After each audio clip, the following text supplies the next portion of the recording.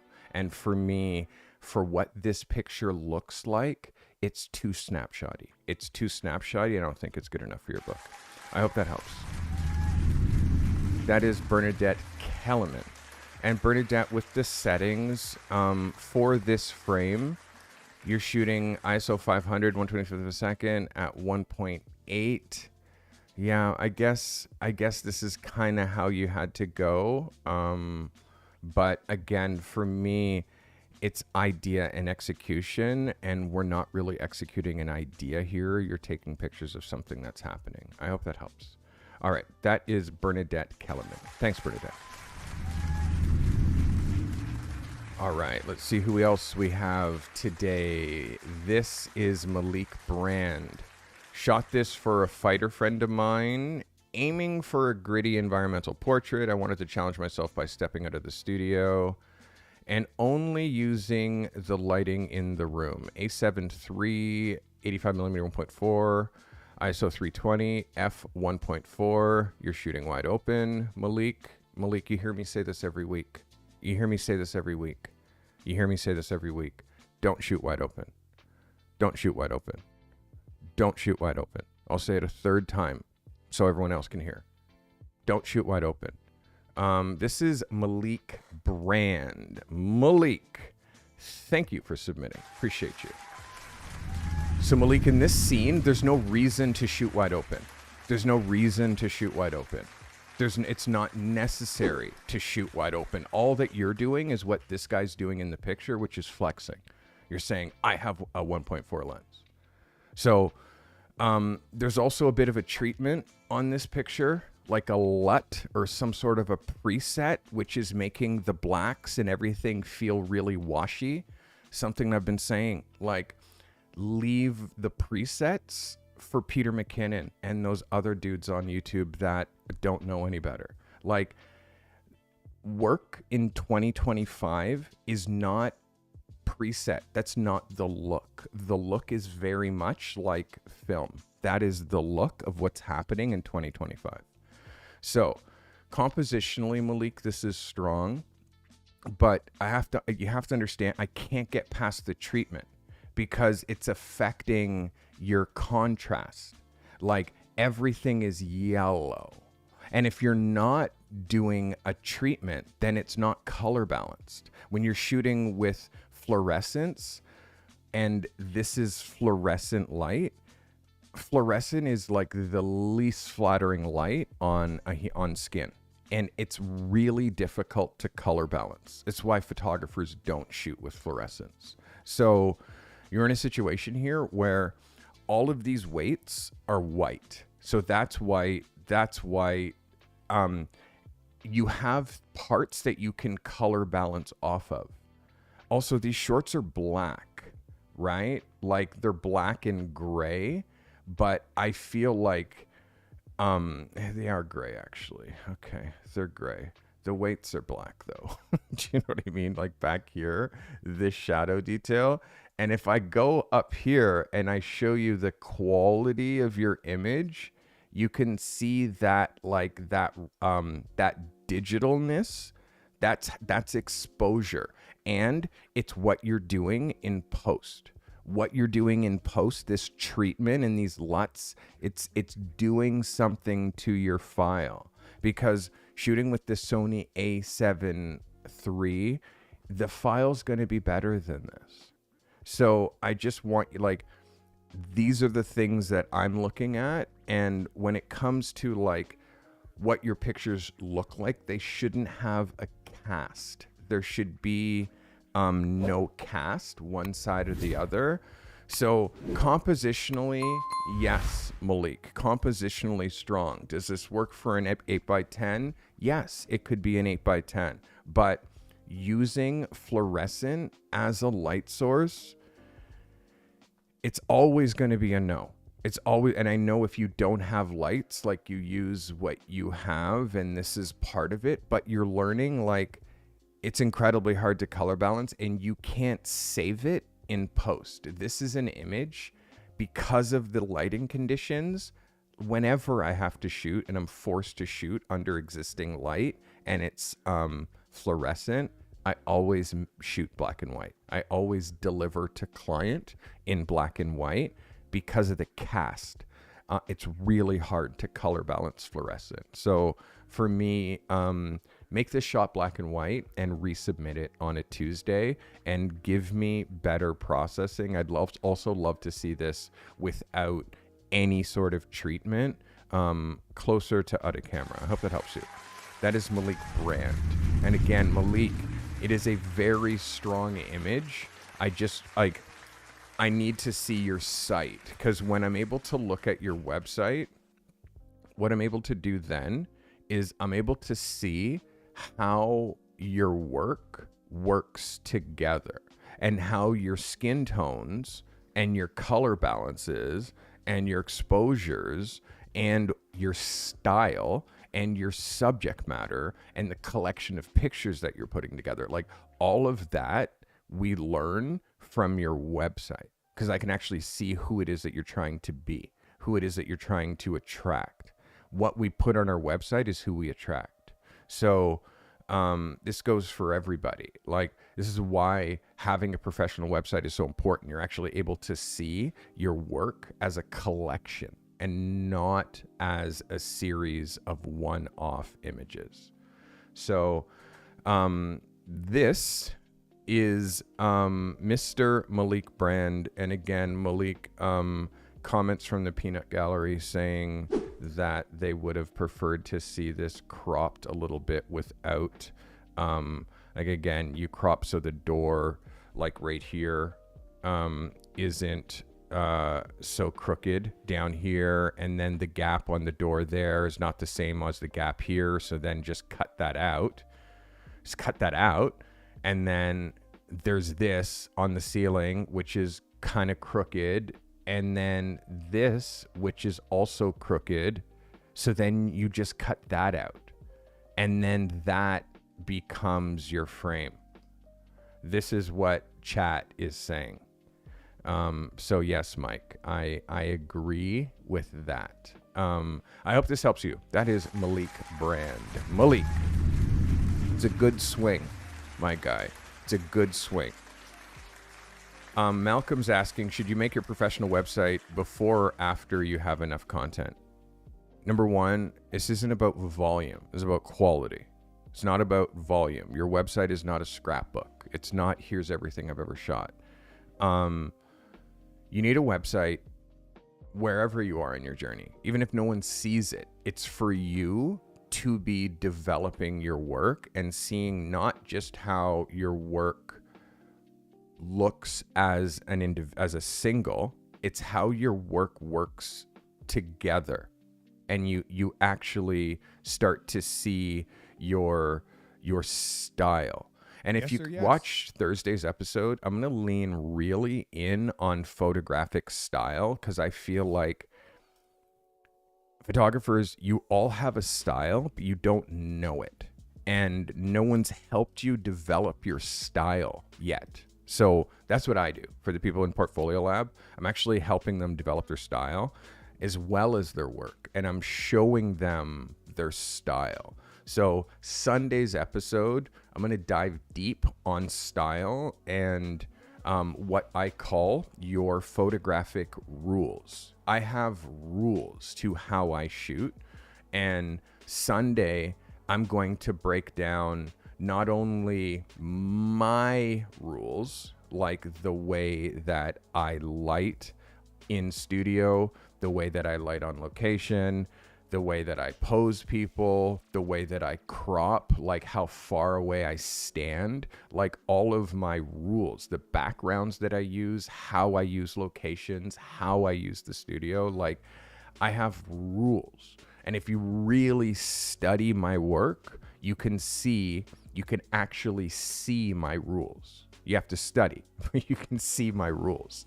So I'm going to dive deep into that on Sunday. It's super important for all of you to really understand that there's a reason why people can recognize a photographer's work without seeing their name, without seeing their photo credit. Oh, I know that that's Rankin. I know that that's Platon. I know that that's Martin Scholler. You know, like I know that that's Annie Leibovitz. Like your work tells the world who shot it. The work does. It doesn't need to say photo by Steve Carty. Your work, your style tells the world who shot it. Like I can pull Annie Leibovitz pictures, put 10 pictures and put one of them that's Annie Leibovitz, and I'll be like, Annie Leibovitz. You just know the style. So you also have to have those same kind of rules. So that was Malik Brand. Malik, I hope that helps you. This is Stephen Bordeaux. Interesting setup for this one. Canon R6 Mark II, 50mm 1.8, ISO 100, 1/250th of a second, f13. This is Steve Bordeaux. Steven. This is a vibe, a little bit of reverse Rembrandt. This is nice. It's under though. It's underexposed by a touch. And again, you know, I don't even know if I would call it under. I'm just going to say that this is a yes for me, Steve, because again, I know your work. I know that this is a huge push for you. There's a couple of small things that you need to tune into as far as the Rembrandt light. You're doing negative Rembrandt, which is really difficult. It's difficult to do negative Rembrandt lighting because essentially Rembrandt lighting is this. Here's your subject, here's your camera position, and then this is the subject's nose, and then you have the light like tucked right here in order to just catch a little bit of that offside of that camera left, and that's the vibe. So this is what we're doing when we're lighting Rembrandt light, but we're usually shooting this way, right? But what Steve did here is he has his subject and her nose, and then he lit her Rembrandt from back here, and then just caught just a touch of hint there. So he's lighting her Rembrandt from there, and that's her profile looking that way. And then he shot from here, and then this is his camera position. So normally he would shoot from here, but he came in on a 90 degree and did negative Rembrandt, which is really artful. And then of course, this is your set, this is your one light, this is your camera position, and then you have this second light here, which I'm imagining is just here, and it's a softbox, and this is a softbox. So it's giving soft light over this corner, which is okay. Yeah, Steve, this is good. It's just the hair is not really inspired. And if you look at how her hair did, it's not like neat enough. It looks like she did this braid either really quickly or whatever. It's kind of messy. And again, we've talked about like hair down on ladies. It just looks better. This gives this quality of like milkmaid. But then again, if you're going to do that, do it the whole way and get like a perfect braid in the right outfit. When I'm talking about the exposure, I'm just talking about in here, which is the main body of your picture. Like your shadows are kind of going a little grayish. I feel like I just want a little bit more bounce or a little bit more reflector in here.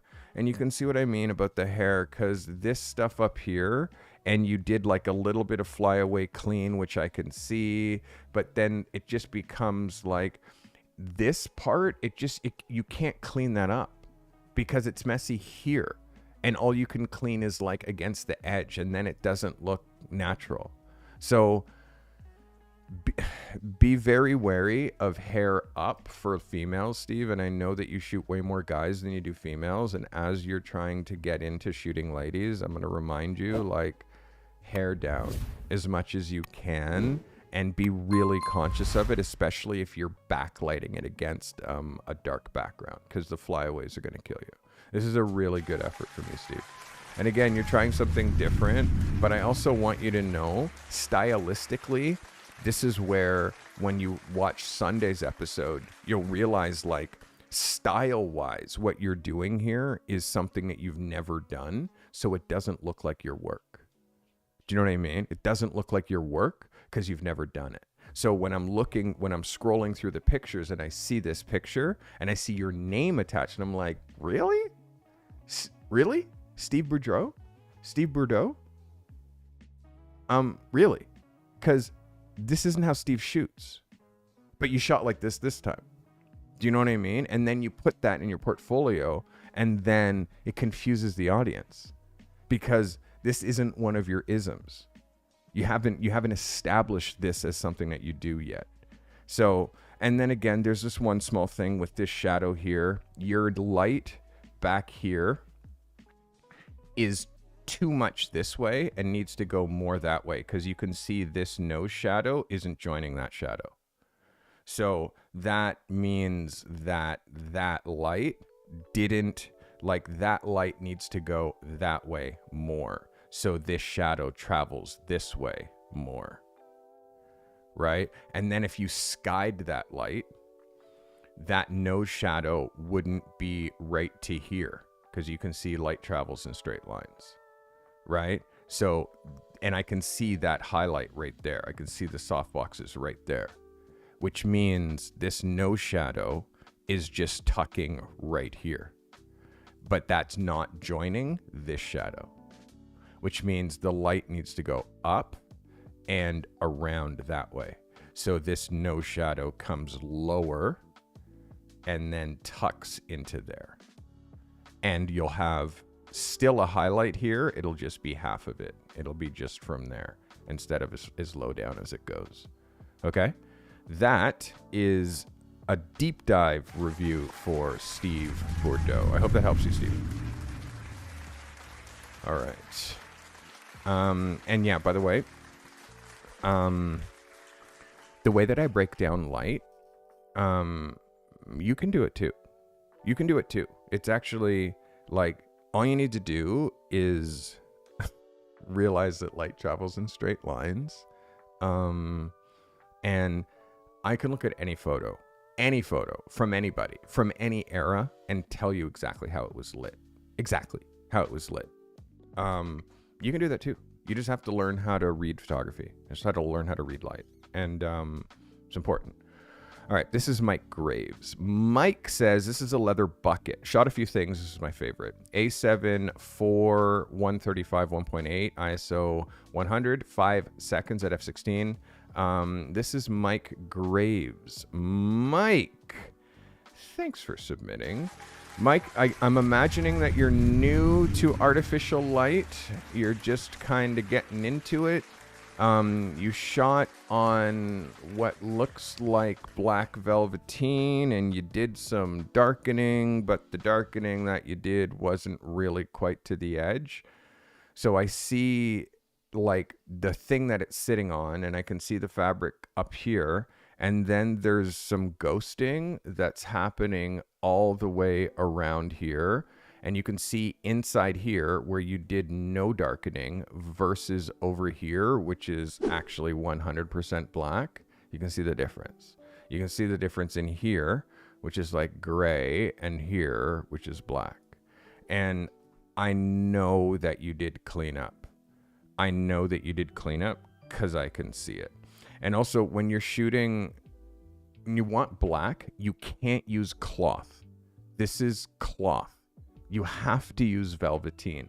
This is the only way to get black, which is why you spent all the time darkening, because this is not the right fabric for photography. can see all the wrinkles, and you can see, I can just see where you, I can see where you darken. So, because of that, I feel like, again, and also, Mike, you said I shot a couple of things. So do you shoot product? Is that what you shoot? So that's my next question. Do you shoot product or do you shoot people? Because again, I don't remember ever seeing product photography from you, Mike. So when I ask for an artificially lit thing, the thing that we're trying to do is within our niche. Unless you're building a book full of found objects, shooting this doesn't make any kind of sense. You're just doing a lighting test. But what I try to do is get you to do a lighting test in a practical situation.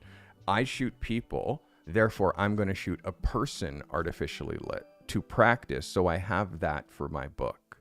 For me, this feels like you just grabbed a bunch of objects, put them on this one set, and tried to take pictures. And again, it's very competent, but if you look at how this works as an 8x10, you can see, like, in doing this, you're forgetting all the rules of framing. You're forgetting all the rules of, like, how we shoot verticals and how you're using the entire frame. So there's actually no place for this to be used because, like an 8x12 is what the camera shoots, and you have this picture going right from the bottom to right to the very top.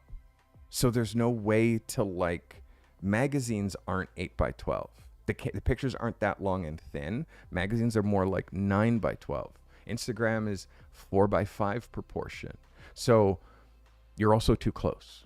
So again, I need to know what kind of a photographer you're trying to be, Mike Graves. And it's like, if you're shooting people, you shoot people. If you're shooting product, if that's what you're trying to do, then the product photography, the light, everything has to be way more inspired than this. I hope this helps. This is Mike Graves. Mike, thanks for submitting. All right. This is Gerard Danso. So friend in studio, EOS R Sigma 85mm ISO 100 f2.2 at 1/200th of a second. 280 600 with a okay. Just your readings. f2.2. I'm really wondering with two strobes. All right, this is Gerard Danso. Gerard, thanks for submitting. So Gerard, there's just a couple of retouching things. There's some color things. There's a couple of skin tone things. Like, these two blues don't match. So because this is baby blue and this is aqua blue, just because they're both blue, it doesn't mean that you can show them both in the same frame. And it kind of just, it makes her blend a little bit anyways, because you're doing a blue on blue. The backlight, like, yes, cool. I'm worrying more about her skin, and you can see, like, heavy foundation and also the highlights that are happening here, here, and here, and here, and on her, like, overly glossy lips. So again, I know you are not able, or you're not trying to control this type of stuff on your shoots, but you have to because it affects your photography. And then also what you're doing in post is you're doing sharpening. So that sharpening is actually, it's affecting everything. Like, skin doesn't look like this. So this looks unrealistic. And then I'm actually seeing where her weave is makeup blended into her wig. Do you know what I mean? Because the sharpening emphasizes that, and then you made an attempt to retouch it here, but then look at all the rest. So because you're doing the sharpening and because you're letting your makeup artist do so much, and because we shoot with high resolution cameras, we see the eyebrow painting. We see where the eyebrows are painted and where the eyebrows actually exist. Like, we see that they look like they're drawn on. We see everything because of the sharpening that you're doing. So for me, it's like she will be very happy with this picture. She will be very happy with this picture. But you, Gerard, like, you have to have higher standards. You have to have higher standards when it comes to everything that you're doing. This chair is not like a chair that you use for a photo shoot. It's not, it's just a kitchen chair. It's not it's not a cool chair. It's not a vintage chair. It's just a chair. And it actually doesn't match the set. And it feels like, yeah, it's just, so your ideas, like, I feel like sometimes you try too hard, and it's like, I want you to try less hard, and you have to notice these types of things that I'm noticing in your photos. You have to notice. And in post, you can't be using the texture or the clarity or the, you can't be using clarity texture sliders, because that, and sharpness, that's another thing. Like, do not use these tools. They hurt you, and they create photography that looks unrealistic. It looks unrealistic. Yeah, I hope that helps, Gerard. For me, this one is, again, she'll be happy, but for you, this is a miss, and I need you to know that, okay? We're not shooting to please other people. They should be pleased by default, because our bar is so high. Our bar is so high that obviously they're going to be impressed. But it's like, I rarely ask clients what they want. Rarely. Because I give them what they need. I give them something that is like, bro, they had no idea. It's like, yes, because they don't know what they want. Their ideas are 20 years ago. That thing that they saw 20 years ago. And again, Gerard, I want you to find this idea for me in Vogue. Find this idea. Find this light in Vogue for me. Find it. Find the blue on blue like this for me. When you have a hard time finding that, you realize it's like, you know? So, Gerard, this one for me, a bit of a miss for you. Again, your client will be pleased, but I want you to aim higher. I hope that helps you. All right, that's Gerard Danso. This is Kevin Curtis. It's a composite from a test shoot with a new strobe. The goal was to highlight the car and hide the distractions in the shop. A7R4 24 to 70 Sigma shot at 50, ISO 100, 5/6 of a second at 1 second. Kevin Curtis, you need to buy a 50. You need to just a straight 50 millimeter, 1.8. ISO 100 f5.6 at 1 second. Shot with one strobe. This is Kevin Curtis. Kevin, starting to level up, my guy. Leveling up. This is a yes for me. I mean, the way that you're placing the car in the frame is troubling. The car is too high in the frame, Kevin. There's too much floor in the foreground, yeah? Look at how this reads as a cover. You can see how the only place to crop is from the bottom of this picture, right? Because you can see if I do that, how bottom heavy this picture feels. It has to be cropped like this, which means, like, if you look at this, you're actually using only half of your frame. You're only using half of your frame. Like, this is a lot of wasted distance to just show me concrete. It's a lot of wasted distance. When you could push the car down, you could actually get up on a ladder and hit me a little bit more top down, so I see that wing. And now the car sits this way in the frame, and you also remove all the distractions of the shop. So for me, it's the framing. I don't know if you have other frames of this. It is definitely a level up, but it's still not good enough. You need to push this car down in the frame and give me different perspectives, give me different angles. I'm not sure if the wheels are supposed to be turned in on this one. I guess yes, because we see the rims that way. Yeah, and again, like this car, just inch it forward, just move it. It's running, just move it forward so it's dropped. Because the light, yes. The idea, yes. The gray floor, the shiny, like, yes, yes, yes. There's so much yeses here, but like just where you're dropping it in the frame, even the way that you gave yourself enough space. Like, you did all the right things. I just want this car nose to be down here. I want it to be down here. And like your horizon is up here. Just want you to push that horizon down if you can. Or you go up and aim down and give me a different view of this car. Give me a different perspective. I hope that helps you. Kevin Curtis. But still, Kevin, this is a level up for you, bro. This is good. Just keep pushing. Keep pushing. And the more car photography that you look at, the better you're going to get. The more car photography you look at, the better you're going to get. I want you to look at this angle. That's what I was get up on a ladder so you can aim down on the car like this. Okay? Also, you're too high up, meaning how cars are shot from a low angle. So you can see underneath, you can see that clearance, and you can see how you're actually aiming down that way. So if you're going to do that, you have to go top down, because what you're supposed to do is be low and show the stance of a car, not aim down on it. I'll show you like some examples of shooters that I'm coaching. Low angle. Look how low he is. You see the stance of the car. We're looking at the work of Ian Martin.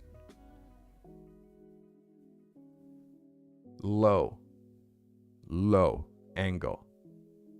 Low angle. We're seeing underneath the car. And interesting perspectives. Show me a view that I can't see on my own. Show me a view I can't see on my own.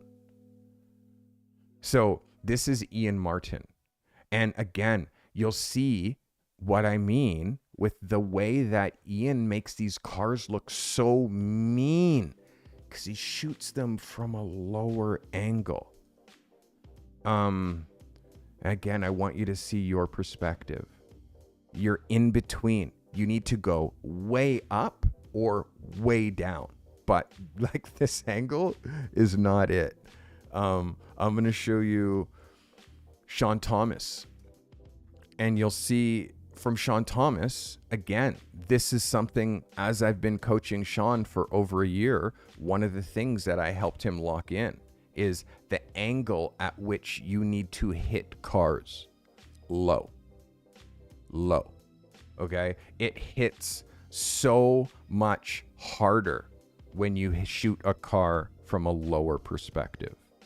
So this is some stuff to lock in, and it really helps you when you see what other car photographers are doing within the space.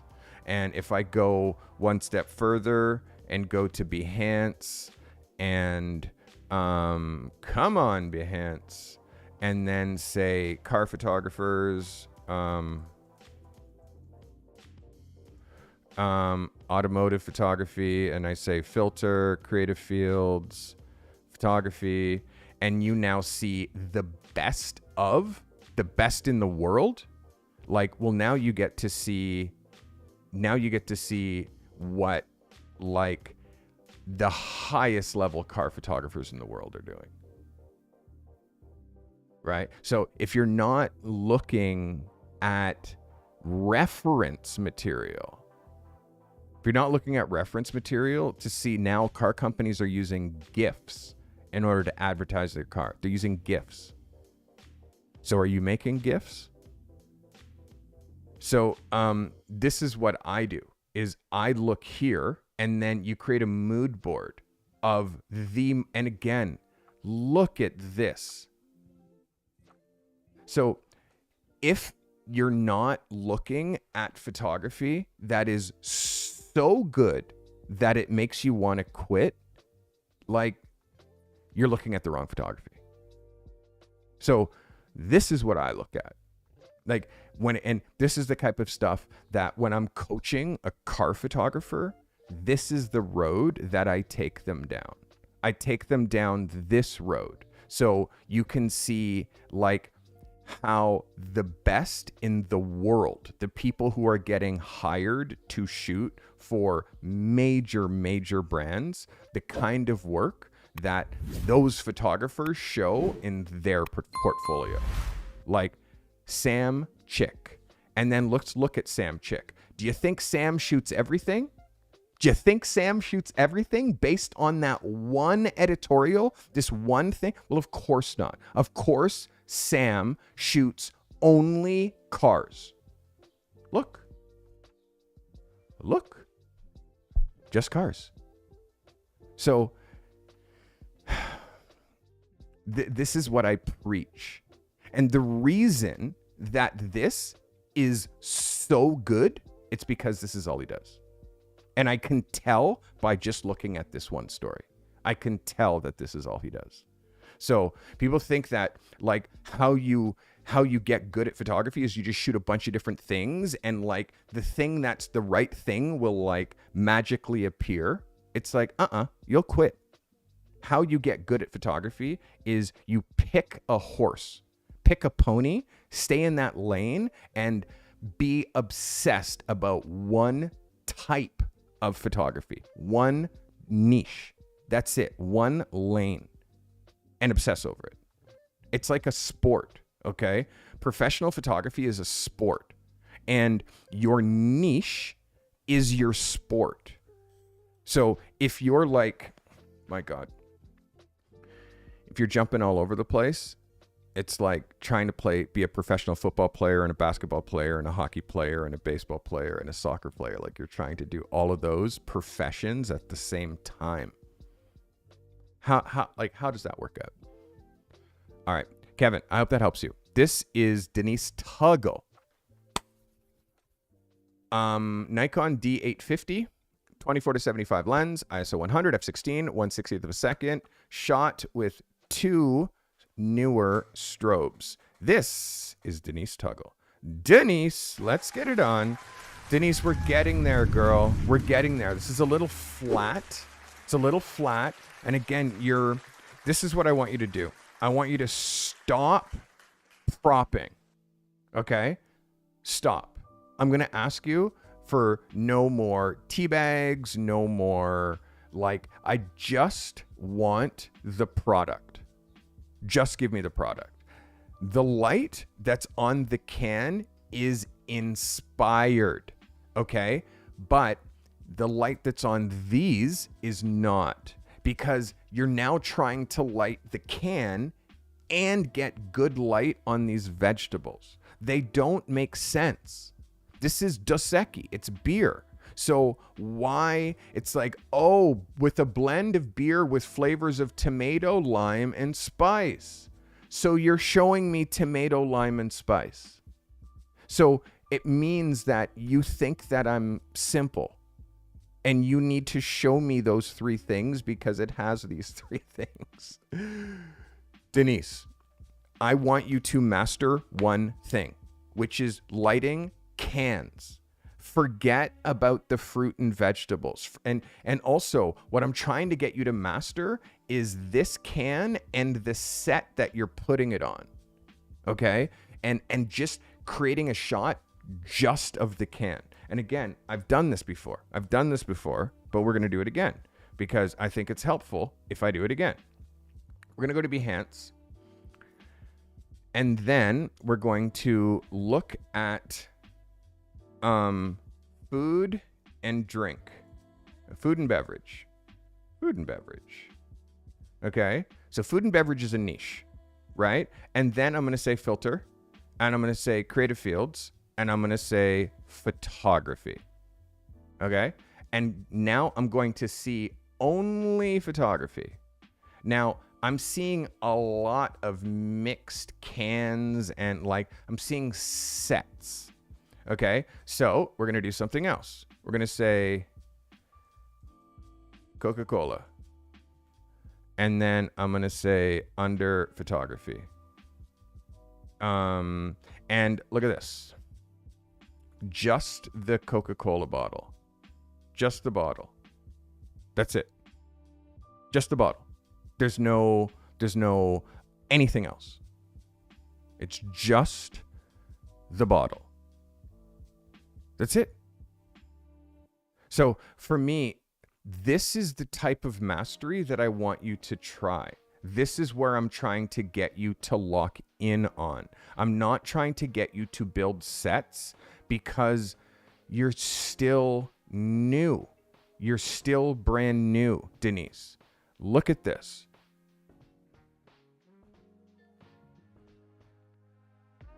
Coca-Cola. Look at that. Coca-Cola. Just the can. There's no other props. Can it, like bottles in ice. There's no like, hey, maybe you like it with lime, or hey, maybe I'm going to put this in. Like, don't cloud your photos, which is what you're doing. Don't cloud them. Just show the goods. The product alone. Because your idea, like, and also the cut, like, look at how dynamic, and this is all done. It looks like it's CGI. Like, holy moly, this is all done CGI, which is incredible. Incredible. But more Coca-Cola. Just the bottle. I think that's a plastic bottle. Where else can we go? Here. Coca-Cola. This is not great, so I'm not going to show you that. That's terrible. Terrible execution. And again, you can see there's no like rules for being a photographer. You can just, anyone can just call themselves one, you know? But what I want you to see is this. This is not great. This is average, bad light. So don't look at that. Don't look at that. Trying to find ones that aren't CGI because Coca-Cola is heavily modeled. They use it often. Jack Daniels, Jack and Coke. Like this is like just product only is what I'm trying to say, Denise. Like you need to stop trying to build sets because you can see the fruit and vegetables are in the center and you're pushing the can off to the side. Like the color contrast between the background and the can, it's blending too much. What you should do is shoot this on a gold background or foil or some sort of gold foil, which emphasizes the X, and then the color will pop. You know what I mean? So for me, this is a miss. I want to see cans only. Do you remember the Coca-Cola and why I flipped out so much about that Coca-Cola shot? This Coca-Cola shot hit so hard for me because it's just the Coca-Cola. You're not doing anything else. You're not trying to add it's just the can. And also, you put it on black. So look at the color contrast between the red can, dark background. And then here, the can feels washed out. And it's just 4 things thrown in a set and shot. Now, if you really look at the light on the can is actually really good, but it's lost because it's on like a washed out like red background. Like it's kind of not saturated enough. So for me, Denise, this is close, but product only. You pick the right can, but please no tomato, lime, and pepper. Like, don't do that. Just shoot the can, okay? Shoot the can and give me a contrasting set before you're doing tone on tone. Okay. Thanks for submitting. This is Denise Tuggle. So close, Denise. This is Darrell Scott. R6 Mark II, 24 to 70s at 70, 1/250th of a second, f3.2, ISO 100. This is Darrell Scott. Darrell, thanks for submitting. So outdoor strobe, yes, feels a bit like a snapshot, G, because of her pose. What we're trying to do, and again, we've been doing lots and lots and lots of coaching calls, my guy, trying to zero you in on like the type of subjects that you should be shooting. You know, this girl looks like you're kind of flirting with her, you're a single guy, blah blah blah. Like I'm wanting like editorial photography for your book, and I'm going to show you your work because you have Eyes True Photography, which I talked to you about updating. Look at your work, my guy. Look at your work, and look at your last picture that you won not only photo of the week, but best in show. Okay. So and we remember the stuff that I talked about on your site that works, and the stuff that I talked about on your site that doesn't. Okay. So the direction of the work that we're trying to make, and then Lady in the Park. Do you know, like for me, this is just a moment between you and her, but it's not something that you share publicly for your portfolio because it's not good enough.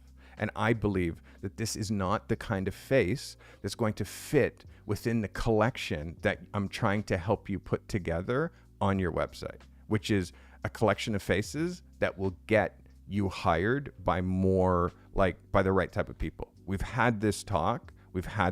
For me, and you want that distance to be short. So if you want that distance to be short, don't spend any time shooting people who don't fit within the type of people who you're trying to show.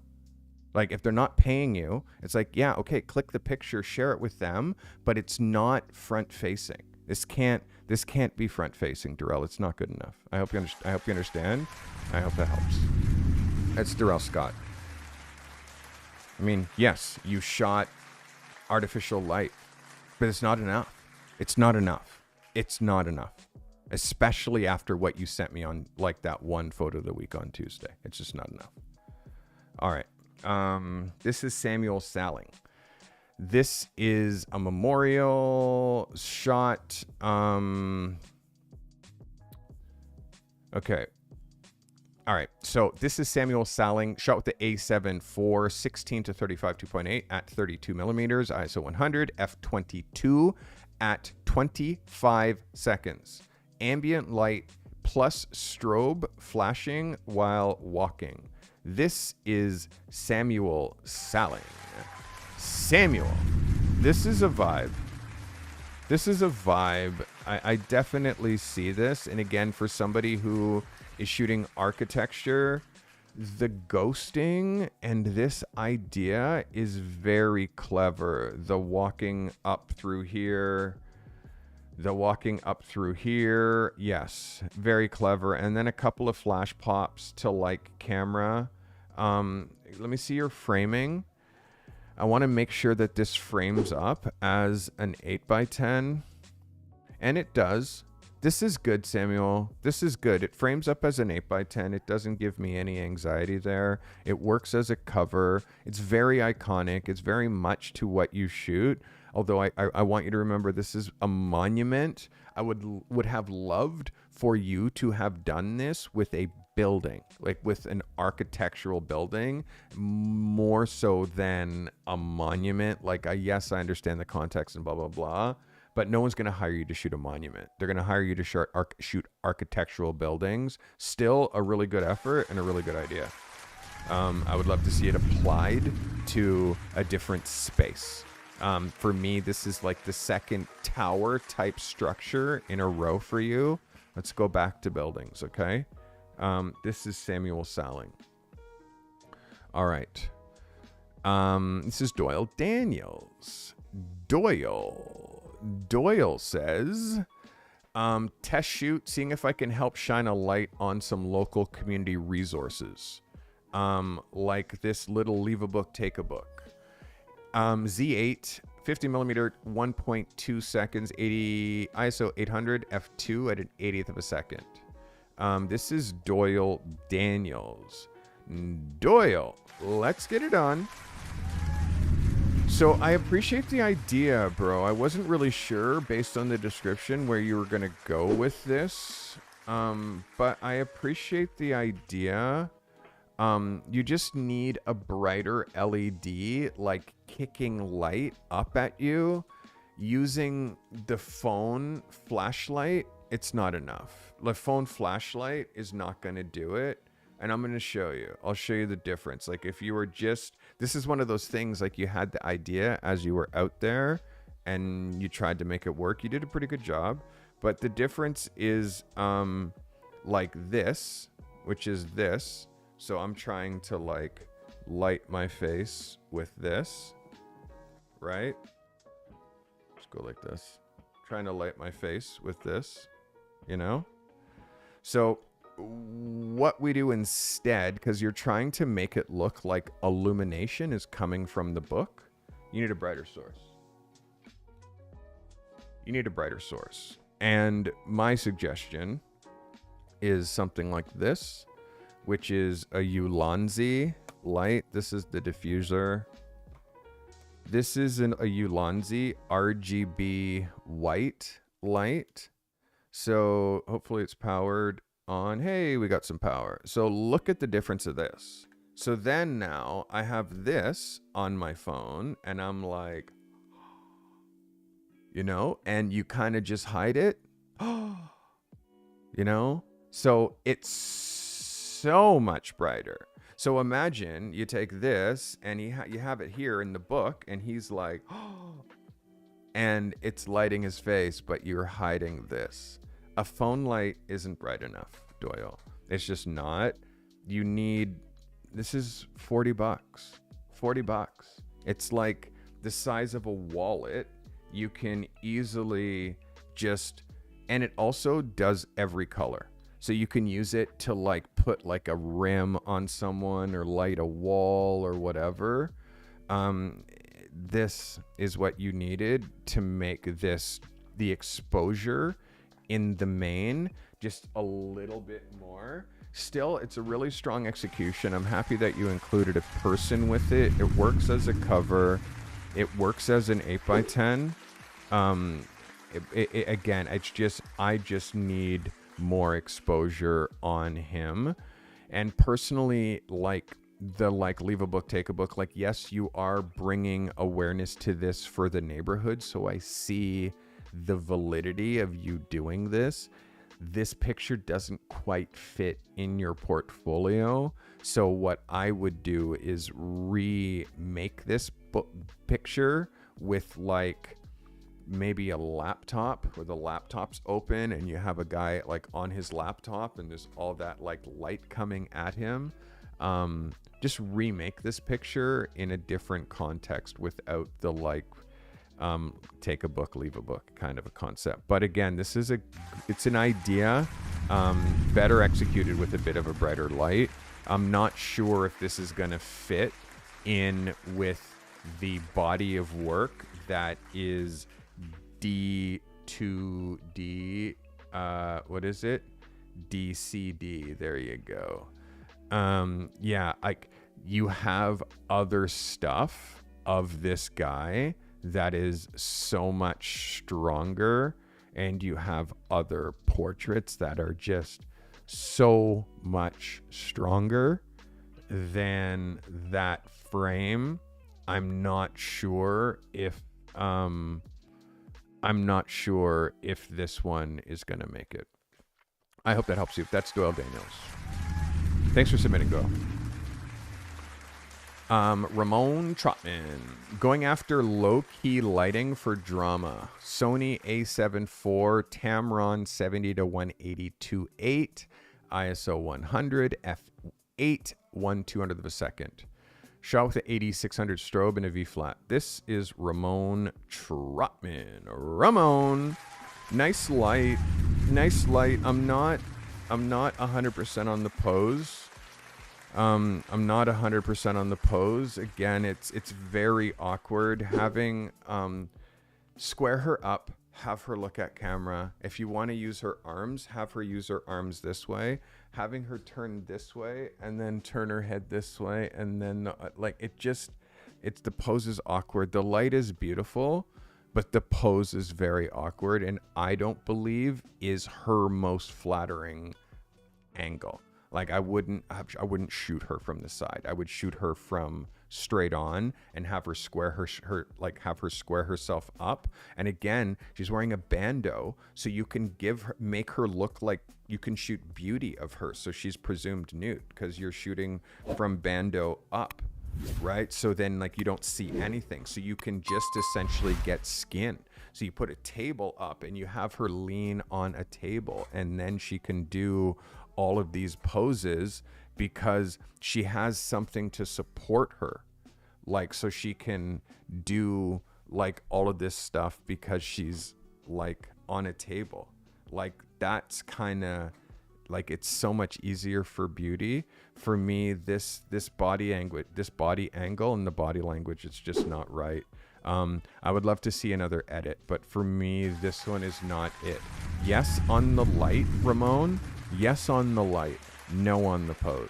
No on the pose. The pose just is like wrong. And again, she did this. You let her do this and you shot it. You have to direct your model because there's no way that you directed her into this pose, which means you're letting her do what she wants to do, and she doesn't know what she looks like, and you're just shooting it. And that's not good enough. We have to control everything. How we control poses is we know what she's wearing and what the most flattering way that she should be standing for what she's wearing.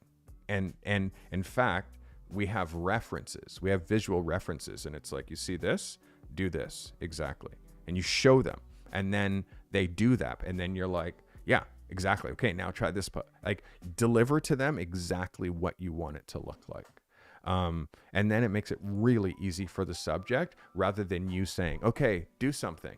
And then they're like, and then you're like, great, which is for me what this looks like.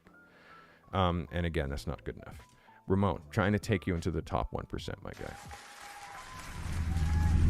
It's Ramon Trotman. All right.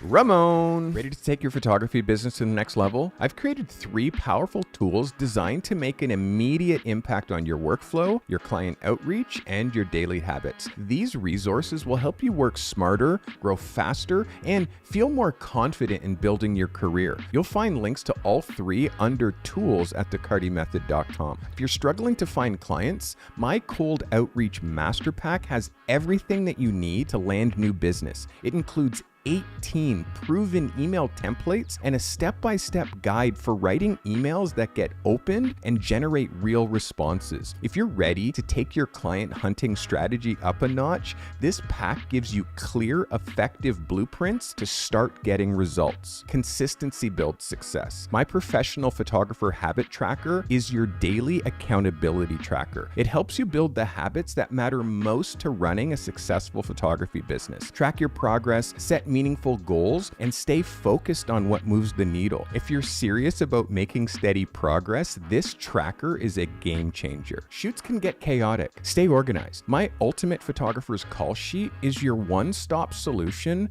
for planning and managing every detail of your shoots. From client communication and location info to equipment checklists and timelines, this tool helps you stay on top of it all. With my call sheet, you'll run your shoots like a seasoned pro, no matter how big or small the project. This is the call sheet that clients will remember forever. These tools are built for photographers who are serious about their craft and ready to streamline their businesses, connect with clients, and build professional habits that last. You can find them all under tools at thecartymethod.com. Let's start transforming your business today.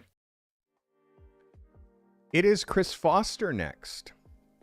Chris says, I shot the Nike Yuto Horigami SB, which is skateboarding, dunk low on gray seamless. Green powder is matcha. R3, RF 100 millimeter 2.8L. Love that lens, the 100 millimeter macro. ISO 160, 1/10 of a second at f11. Shot with 2 strobes and a Rotolight RGB LED on the background. This is Chris Foster. Chris, this is a level up, Chris. The powder looks like it's floating a bit because it doesn't have a reflection. You can see the shoe has a reflection, but the powder doesn't have a reflection. And I can see the post work that you're trying to do here in the powder. I can see the post work that you're trying to do in the powder. And I can see that the powder doesn't have a shadow. So it should have a shadow. Like this cleanup, Chris, it's like you can see you can't do that cleanup. And you can also see right here that line. Like I see how jagged that line is. That is some sort of a tap auto select area and like delete. And then I'm seeing what you're trying to do here with the cleanup. It's just not. Listen, if I see a reflection here, I'm going to assume that there's also going to be a reflection here. But the fact that this isn't white means that you didn't get the light right to get a clean white background, which means you had to clean up. And then that to me is where we kind of lost it. So, the angle of the shoe, I do appreciate what you're trying. Like the idea is there. It's just the execution. And for me, it's just what you're doing in post. You need some time with Garan because your post now is going to become a limiting factor, and also light and how you're achieving a perfect white. And again, what you're doing here, just to show you some stuff that here we go. Cannabis Photo Pro, that's me. Which is in another life, I shot a lot of this because in another life, I shot a lot of flower. Because this is just, it's federally legal in Canada. There's lots of companies that asked and need me to shoot this. So let's look at the powder that you shot. And I want you to see like how it could look. And you see this now, and imagine your powder with this reflection the same way that your shoe had that reflection, right? So you can see how natural and real my shadows look, but it's also white because my website is white and this is white. So you see, like, I've had to do zero cleanup, zero. Here, hard shadow, but also I've done zero cleanup. So it's like when you're shooting product, it becomes really like the shadow and what's happening underneath is very important, because if not, it is just a chop job. It is just a cut and paste. But you can see here the shadow from the light and then the reflection from the flower. So you know this, and also this is my website and this is the product. So it's like, it's 100% white. So that's where I'm trying to get you, where when you're shooting like this, your white is clean. So you don't have to do cleanup. So you don't have to. Because for me, Chris, like this is so close, but the light's not right, which is why you had to do so much cleanup. And then why this part down here, it just is powder floating in the world with no shadow. So it doesn't make any sense.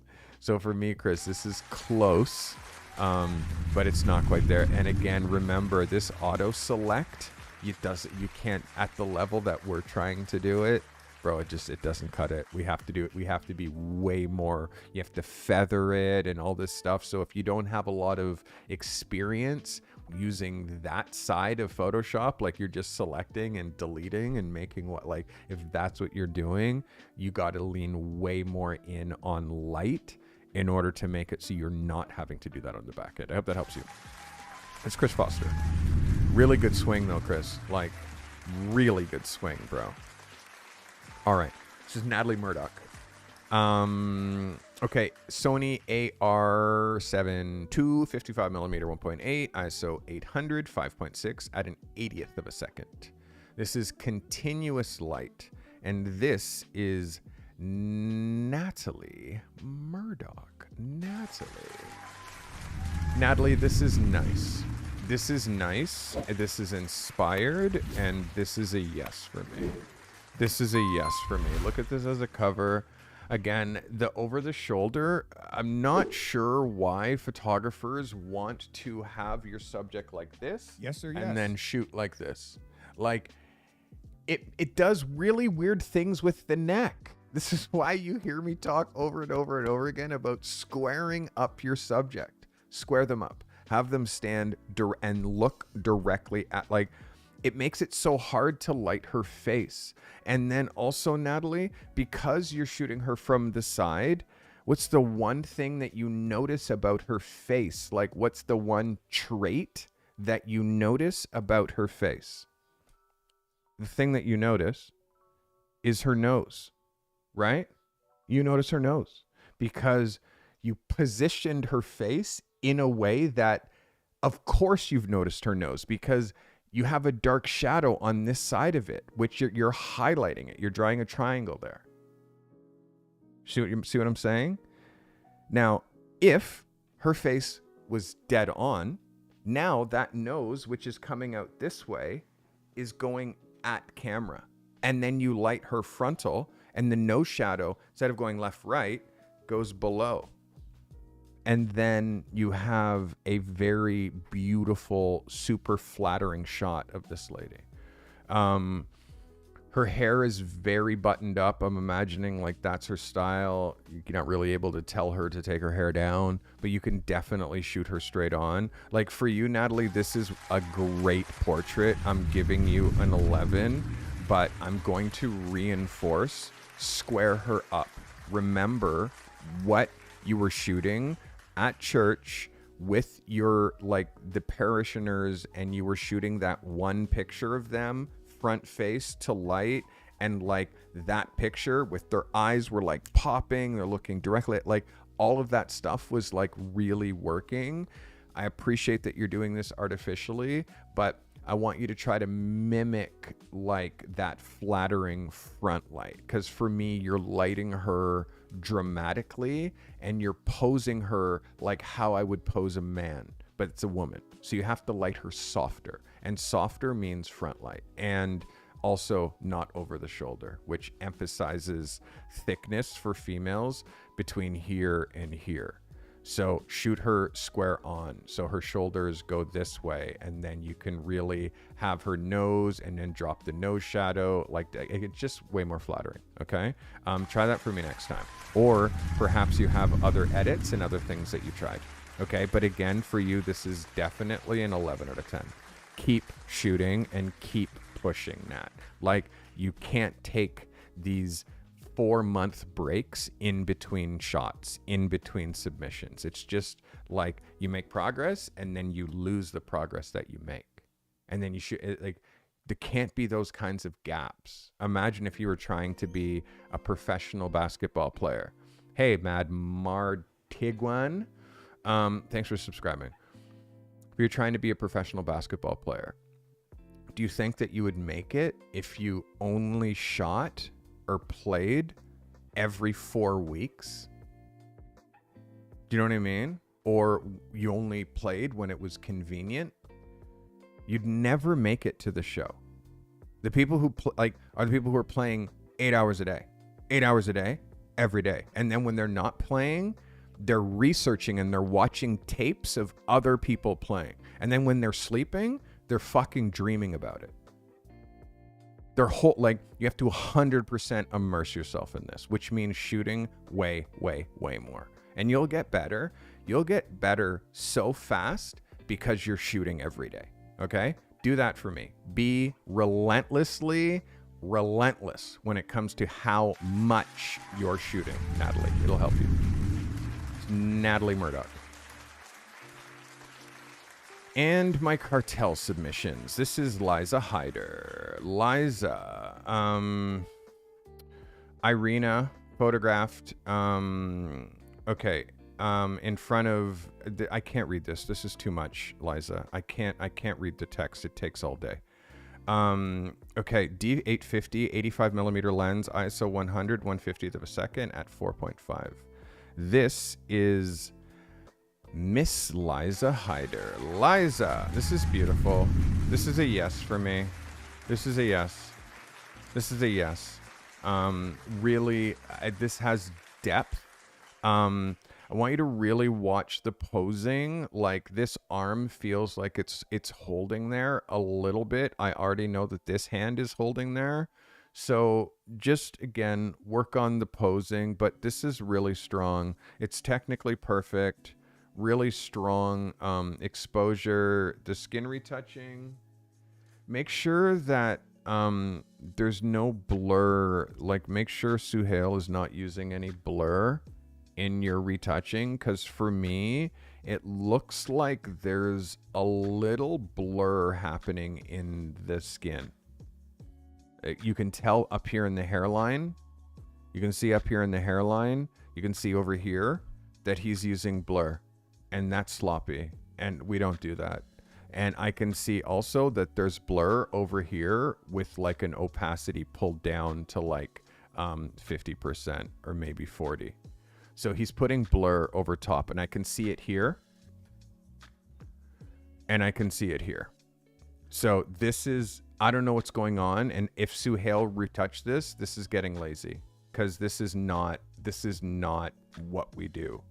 And I know, Liza, that you pass your retouching off to somebody I recommended, but you can't just let people go just because they got approved once. This is blurred. This is blur tool. He's blurring all around. The whole skin is blurred, Liza. So for me, that's like, this is a no-go on the post-processing. I would send this back to him immediately and say who gave the okay to the blurs, because I do not think that you approved as much blur as we have going on here right now. Other than the blur, Liza, this is a definite yes for me. I would just have it retouched again. This is really strong as a cover. It's as strong as a cover. I do want to see what it looks like as an 8x10 though. Let's hide that. You can see we lose a little bit of the skirt as an 8x10, Liza. We lose a little bit of the skirt, and you're right at the edge of above her hand when we're going to an 8x10. We could have pulled back just a touch. Still, it's an 11 for me. It works. Good shit. That's Liza Hyder. Well done, Liza. More, please. More from you. Always more. Always more. This is JB, Joseph Baldwin. Trying a new lighting style. EOS R 50mm 1.8, ISO 200, shot at a 60th of a second at 7.1. Shot with the 8200 with a grid. This is Joseph Baldwin. JB, let's get it on. Yes and no. Yes, I like the idea. Yes, the front butterfly. Yes. No, because it's too high and you're letting her nose shadow touch her lip.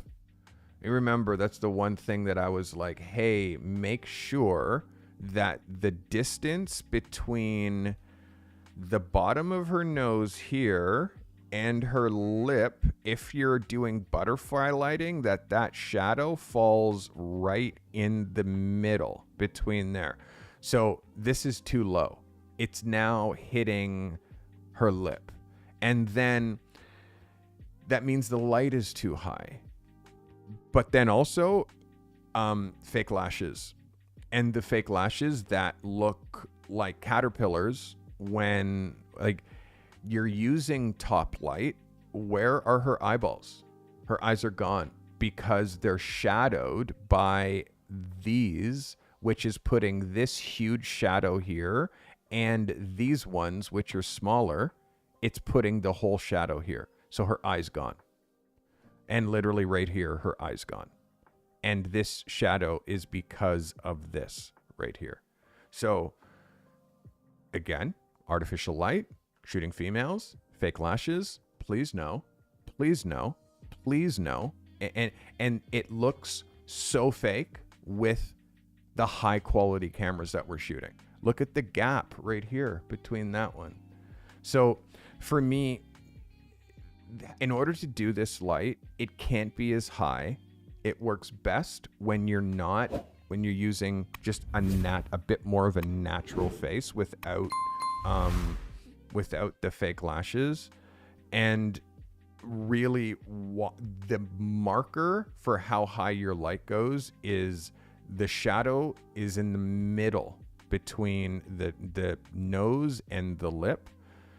What is really working, I want you to see this shape right here and how it's actually like, this is the butterfly because it actually looks like a butterfly. That's what's happening like with the cheeks here. So that like it really works, but you need a bit of a reflector because there's no catch light in her eyes. So her eyes look kind of dead because there's no catch light because your light's too high. So then you need a reflector that's going to do two things. One, it's going to lighten the shadows under here because you can see you're really losing exposure under here and you're starting to get color cast because your shadows are too dark. It's going to give you a little bit of detail in here and it's going to help you fill in here. And it's going to give you like a little bit of a nice catch in her eyes. And all of that is white foam core, 4 feet by 3 feet, just in front of her, kicking that light back up. So for me, again, composed well. Yes, as a cover, although she's a little low in the frame. Yes, as an 8x10, but the light's too high for all of those reasons.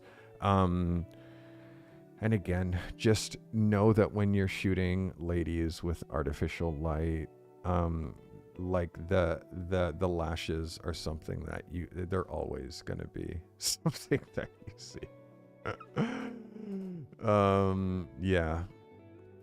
All right. So I'm no longer reading captions for these. Like the captions are for you guys, but me, in order for me to get through how many shots I have to get through, I cannot read your novels. Even if you're telling me what the light is, I know what the light is because I can see. I can know what the light is. I can see. All right. So this is our last photo of the day. This is calligraphy. Been wanting to get this photo reviewed. Artificial lighting. Z8 85mm ISO 200 f5.6 1/200th of a second with the Westcott FJ400. Calligraphy Ridgely. Calligraphy. Yes, bro. Yes, this hits. This hits. This hits. I mean, she's really in a moment here. She's really in a moment. Yes. And again, there's some texture things with her skin that I'm wondering if you're adding texture, because you can see in here, like it looks like you're adding texture. If that's not the case, then you have to do a little bit of smoothing, like take this out, see what you can do here as far as that patchiness. I feel like there's a couple of like spots on her skin that you could really fix. Make sure, hey, Doyle, becoming a member. Aren't you a member already? Reeing up.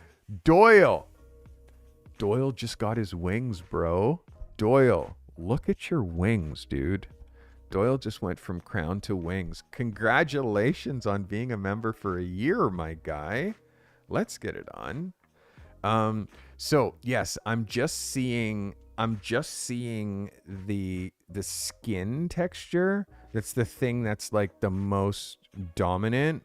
There's a lot of, and again, if you're using that clarity texture slider, don't, because it really hurts with the amount. Like, you're shooting with like a 45 megapixel camera. The resolution on your camera is insane. So any kind of additional sharpening or anything like that, look, I see all of the retouching. Everything that you did, I see it. I see it right here. And I see it over here. And I see it over here. And I see it over here. And I see it here. So I see your blending, which means like you need some help with the post-production, because I see what's happening.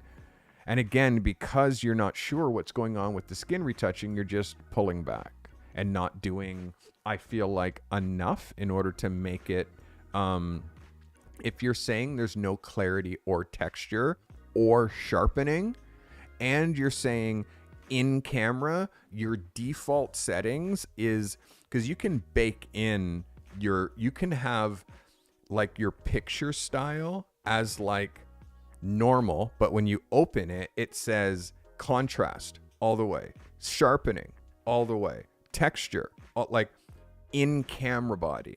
So there, they also have to be default. I'm going to show you. They also have to be default there.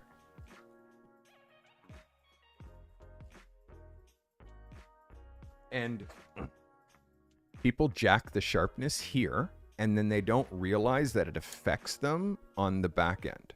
So watch this. Am I on stills? Yes. So you push menu here, and you see it says picture style.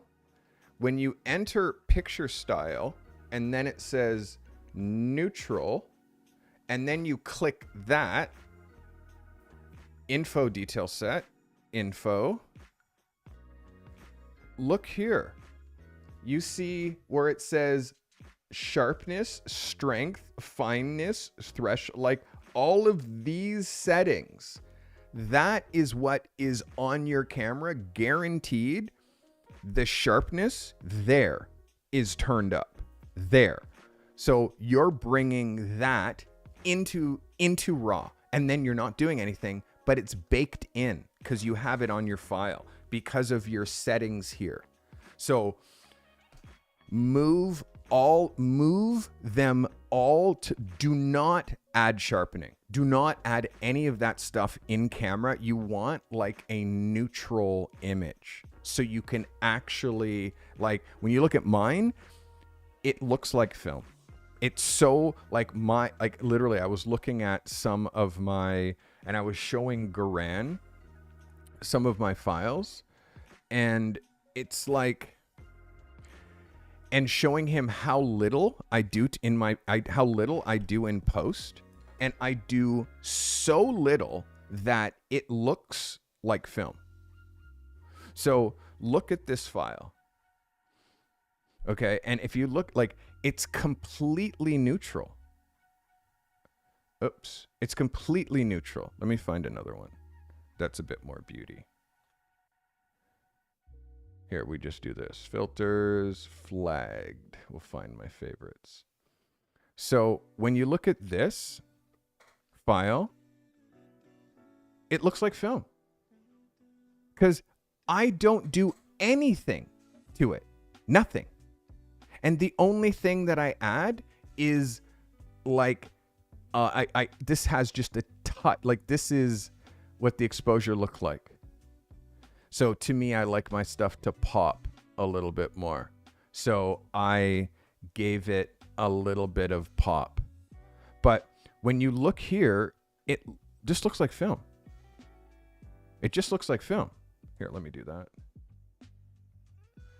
So because I do so little, and because I don't do presets, and because I don't do LUTs, and because like this actually looks like film. There's like, it's just neutral. And I got to tell you, this is the trend right now. And you watch the next 12 months. The trend is like, there's going to be such a pushback on over posty photography, like over processed. There's going to be such a pushback. The new is like nothing done to your pictures. Nothing. This is the new. So this is why you have to be as insane as you can in camera. Lately, I've been letting like stuff go like almost unretouched, like literally almost unretouched. Doyle Daniels. Doyle just put down $20, bro. Doyle says, I am so grateful for a year of guidance and support. Thank you for pouring into my life in photography. I really, truly appreciate you as a mentor and the positive impact that you make in the community every day. Dude, thank you. You're going to make me cry. Fuck. Appreciate you, Doyle, so much, man. Thank you. Thank you. That's amazing. Wow, Doyle. You need some smoke for that one. So what I'm trying to say to everybody, to calligraphy, to everybody who's watching, what we have to do is we really got to pull back with, how far we're going in post. This is really strong. It's a really strong frame calligraphy. It's editorial. I like her outfit. She's really in a moment. Yes, eye contact. Yes, eye contact. I'm not sure where she's going or where she's leaning. She is really trying to get out of this frame, it kind of feels like. I want you to think about the body language and what all of that means. Know that if you want people to look at your pictures longer, eye contact. That is the one thing that I'm going to add and hope for you to be thinking about next. But yes, this can go in your book. Just do something for me with this skin. All right, guys, that was all of our photographs. Let's talk photos of the week, and then I'm going to tell you what next week's assignment is for next week, Thursday. Okay, photos of the week. What I'm giving photos of the week is people who I believe are leveling up, and people who are really taking big swings, and again, with the least amount of fixes necessary. This is the best of the day. We call these my photos of the week. We're starting with this photographer right here. This is Adam Lee. Adam, that's a photo of the week, my guy. Congratulations. This is approved. Dog show winner. Remember everything that I said during my review. Congratulations. That is a photo of the week. That's Adam Lee. Adam, well done. All right, next photo of the week. Yes.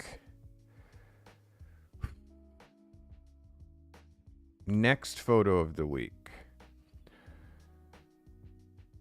Very hard on this dude, this photo, but the photo hits.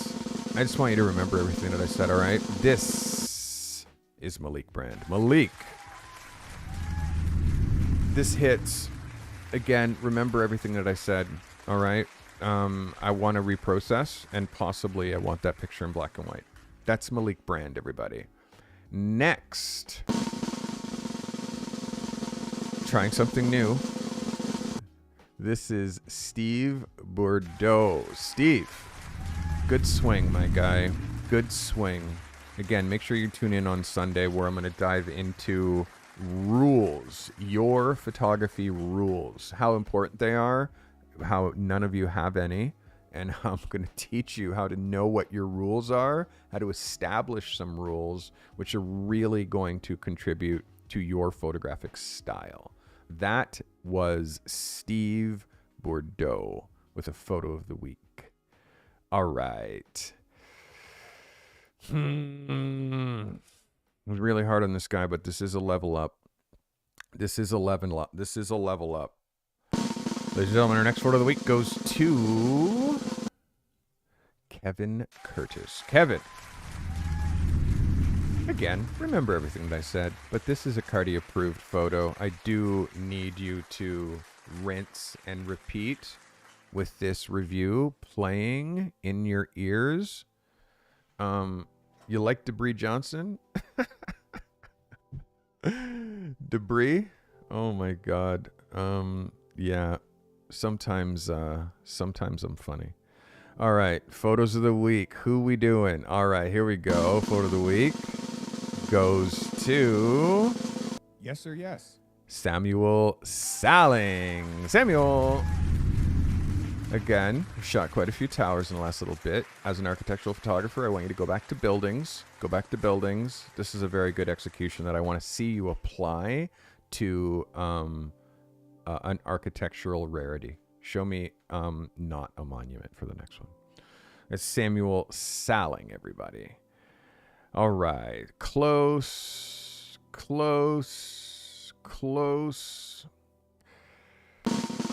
Photo of the week goes to Natalie Murdoch with this photo right here. Natalie, well done. Well shot. Well composed. Remember everything that I said during your review. You're so good when you do. You're so good when you do. But you do in spurts. And you need to just turn your faucet on and let it run. Seriously. So there can be overflow. Okay? Yes or yes. That is Natalie Murdoch.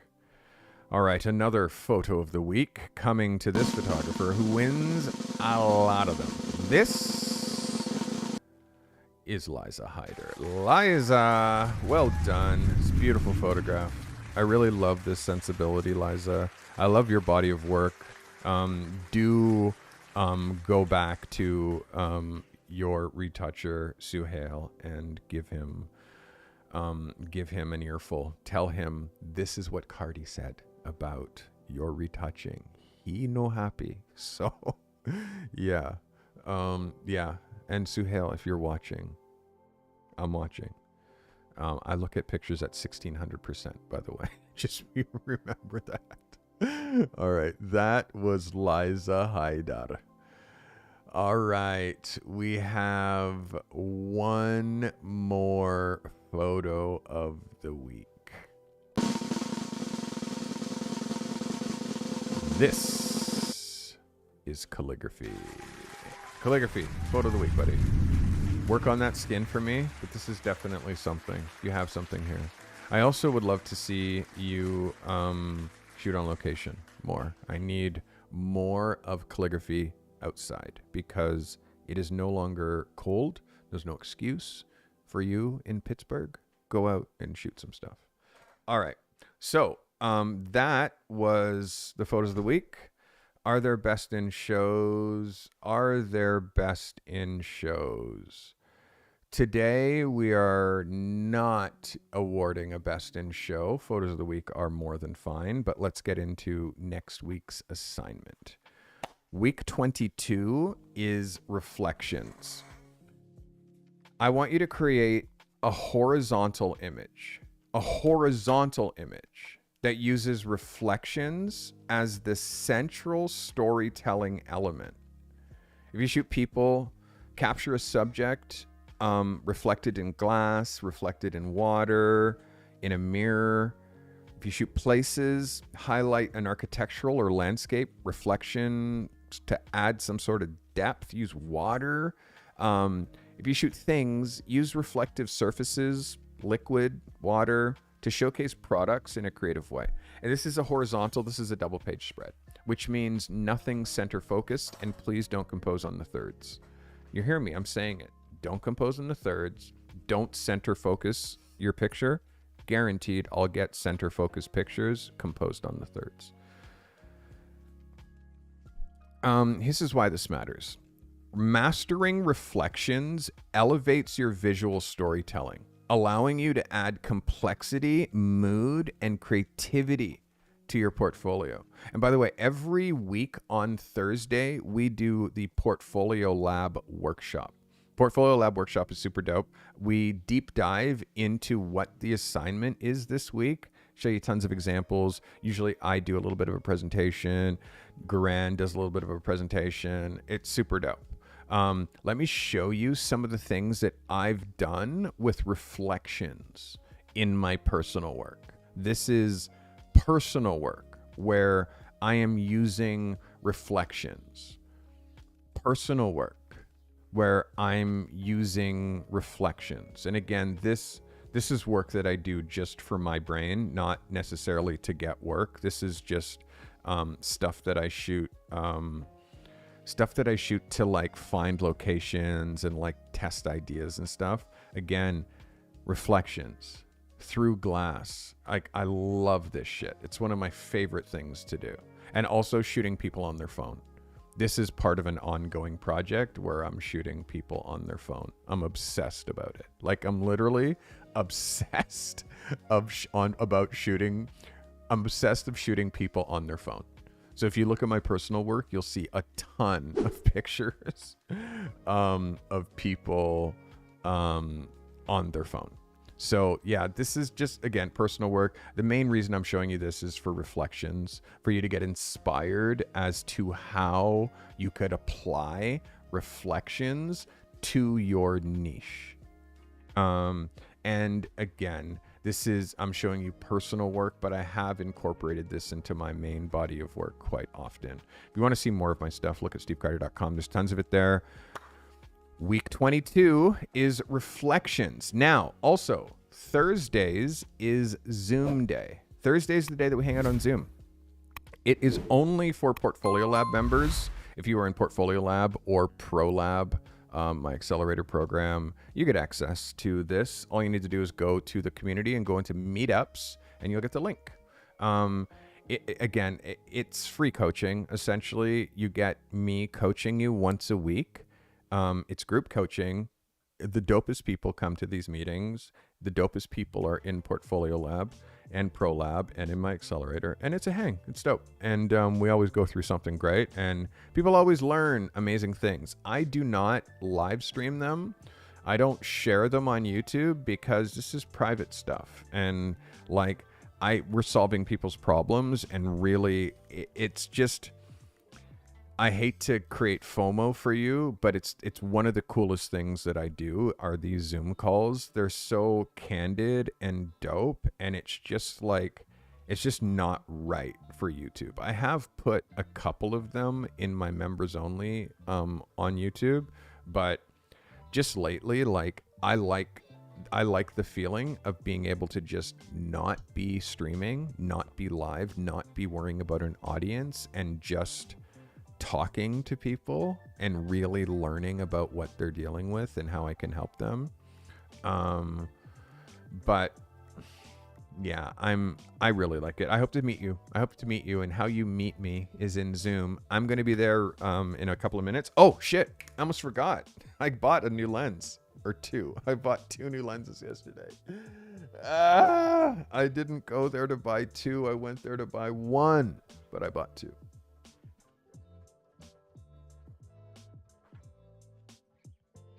So I'm doing a lot of video work lately, a lot of like really high-end video work for clients. And in fact, if enough persons say, please in chat, I will show you one of my client videos, which is so proud of. And they just started to get released, so I can now actually show you. I'm gonna actually put some of them on my website today if time permits. So I went to the store to buy this lens, and this is the Sigma 30mm 1.4. I got this specifically for video. I got this specifically for my for YouTube, like for YouTube videos. So I can put this on this, and it'll just punch this. Here, why don't we try this? We'll just punch this shot in just a little bit.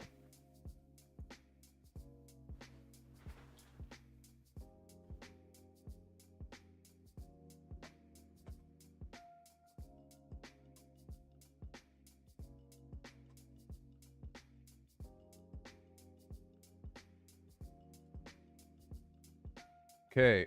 Ooh, we gotta fix that.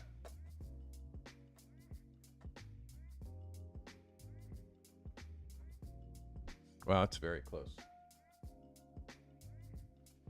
very, very close. Very close. Holy moly. But it's a 1.4. Holy crazy. It's a 1.4. So, all right. That's interesting. So I went there to buy this lens. It's a 30 millimeter 1.4. But the thing is about this lens is it's an APS-C lens, meaning it's only for my APS-C camera, which I have a few.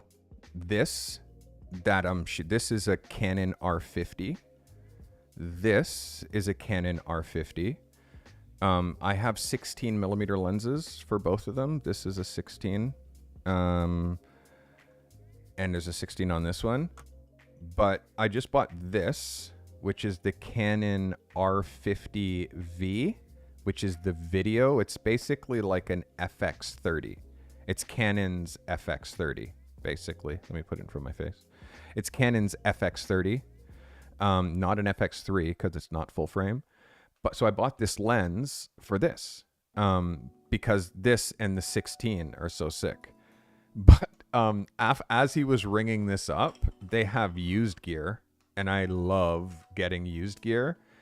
And the other thing is I also love EF lenses, like the old school EF lenses, because I have the adapter. So this is an EF lens, the 50 millimeter 1.2 EF, and then I just have my adapter right there on my body. So I only have a couple RF lenses. Like I have this one, I have a couple of kit lenses, I have two 16s, and like now this 30 millimeter that I just got. So yesterday,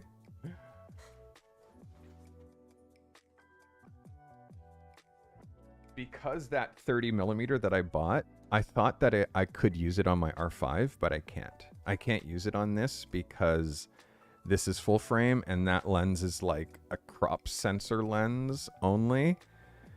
And then I look down in the showcase and I see this from the top and I saw the price. And I looked to the side and I saw this, that it was an L series. And I'm like, uh-oh. And it is a 24 millimeter 1.4. 24 1.4. This lens, when it was new, I think was like $24.99.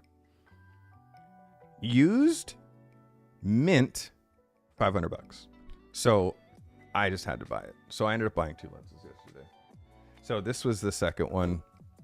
Now, because I just completed my lenses. Now I have all primes.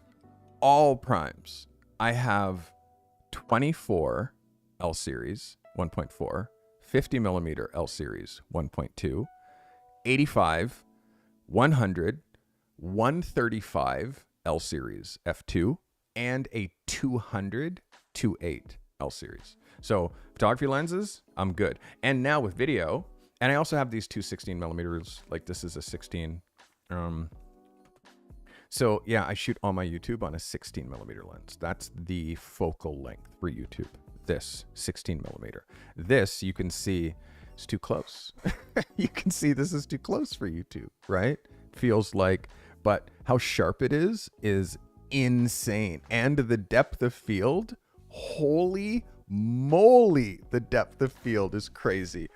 All right, you guys said that you wanted to see a client video. Yes. Did you want to see something? Can I show you something that I'm working on, something that I'm passionate about, something that I do that makes money?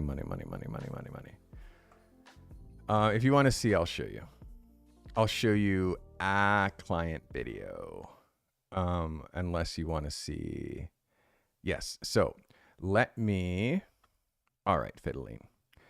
Let me pull up, and Gabe, if you're watching, I'm only showing stuff that's been shown already, bro. Okay? So don't be upset. It's only stuff that's been released to the world already. All right. So this is already on LinkedIn. So I'm just showing it to my people because they would never be able to see this. All right. Let's get back to OBS. Let's go full screen. And here you go.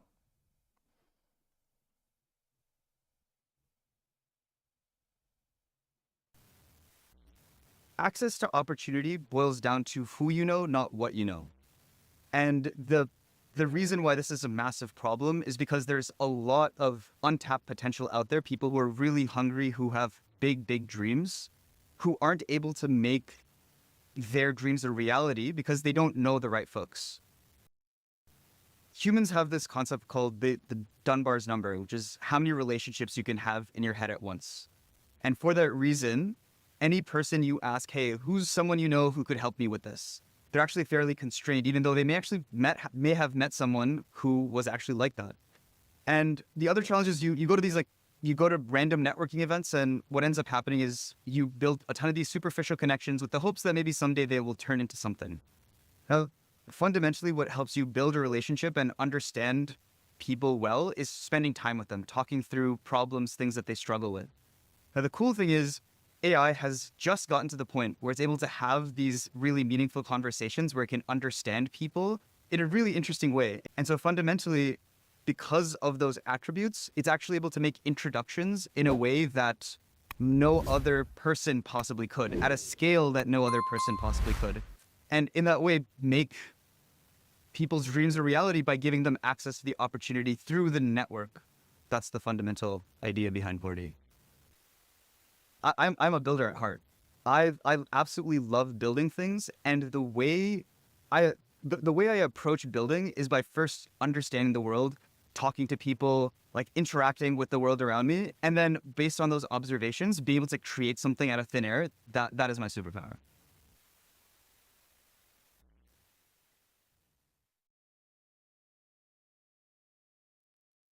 So that's one. There's a little bit of static. I'm not sure. The static is not in the video. Did you guys hear static? I heard a little bit of static there. Anyways, that's one of them. Yes? This is high level, like founder to founder stuff. So if it seems like it's over your head, it's like all of these founders are like talking about the problem that their businesses solve. And this is, I'm going to show you one more. And we're going to wrap up today, and I'll see you guys in Zoom. I'm going to show you one more. Yeah, this is one more.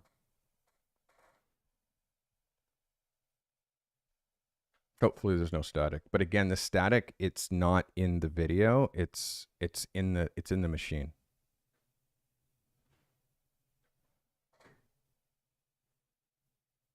So there is a complete lack of collaboration in the mortgage industry. It is extremely fractioned and siloed across the board. There are dozens of moving parts and key components to actually execute that, from the point you've decided to buy a home until you actually get your keys. At any given transaction, there's probably 17, 18 different components, vendors, partners that the average homeowner doesn't even know exists, but are all part of that ecosystem. And until now, none of them have ever had the chance to speak to each other. And so part of that's technology driven. The platforms didn't talk to each other. They were too archaic, didn't give them the opportunity to actually collaborate. Part of it was, I think, an unwillingness in some ways across the industry to do this. But I believe that sentiment's changing. I think there's more willingness for partners and companies to solve this collectively rather than individually. So really trying to find a way that leveraging technology that the average Canadian that is often overlooked because of overregulation, maybe too much policy within banking, and people not necessarily being viewed the way they could be. So we're trying to find a way to bring them more to the forefront to help them get into home ownership. My superpower has really been able to not just see where the problems were, but figure out where we're headed as an The industry. audio right now is And actually bring some of these partners together to work towards a collective vision, just try to solve what I'm trying to solve, which is getting more people into homes. yeah, the static is in on location. Yeah, I did my own. I do all my own audio. There's a little static that I'm hearing. I don't know if you're hearing it, but I got to tell you. Now we're gonna get into the real. Those videos, just they're 5K a pop. Just FYI, they're 5K a pop. I shot 15 of them. Like, why are you not doing that? Do you know what I mean? Thanks, Nadine. I appreciate that. Thanks for the heads up. Like, understand this. 5K a pop. I charge for those. And yeah, there was static. The static is not in the file. The static has something to do with this share. Like sometimes it's, anyways, there's not static in the file. Like they're totally clean. But just so you understand the power of video, for those founders, that work does so much for them. And the thing that's crazy is my client, like the founders aren't sharing their own video.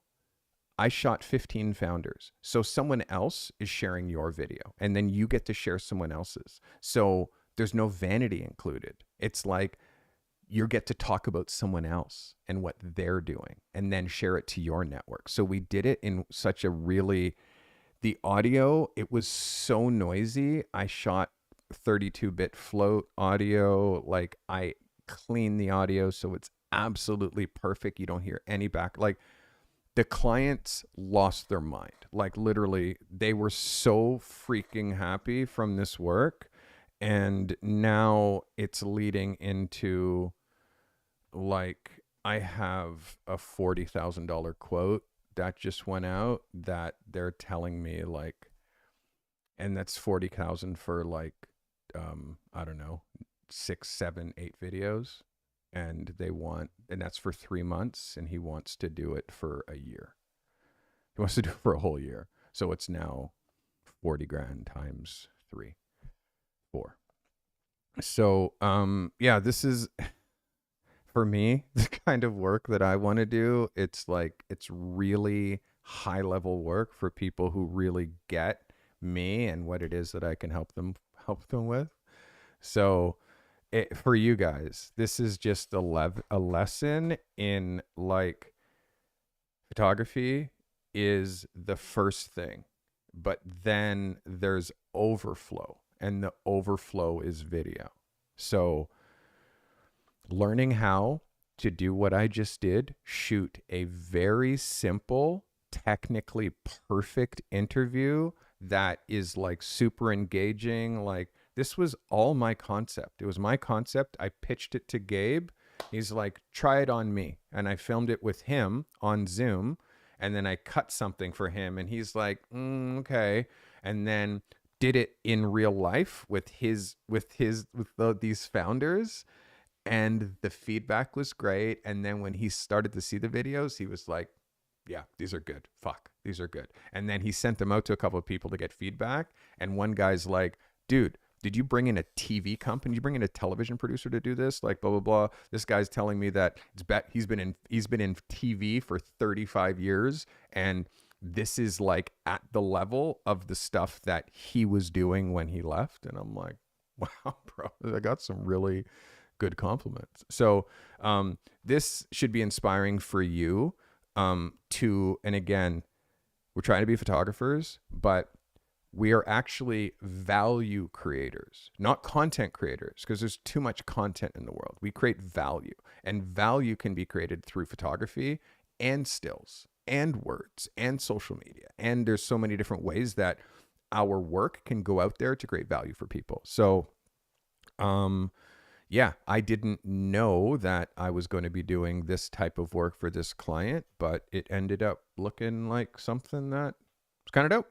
So, guys, thank you for hanging out. I know that this camera is too close, but I did want to see what a 30 millimeter, it's like twice as close as the other one is. Guys, thank you for being here. I will be in Zoom at 2:30. I will see you there. If you're in Portfolio Lab, that's how you join. And if you want to, yeah, go here if you want to join, blah, blah, blah. Thank you for watching. We will see you on Sunday if I don't see you in Zoom.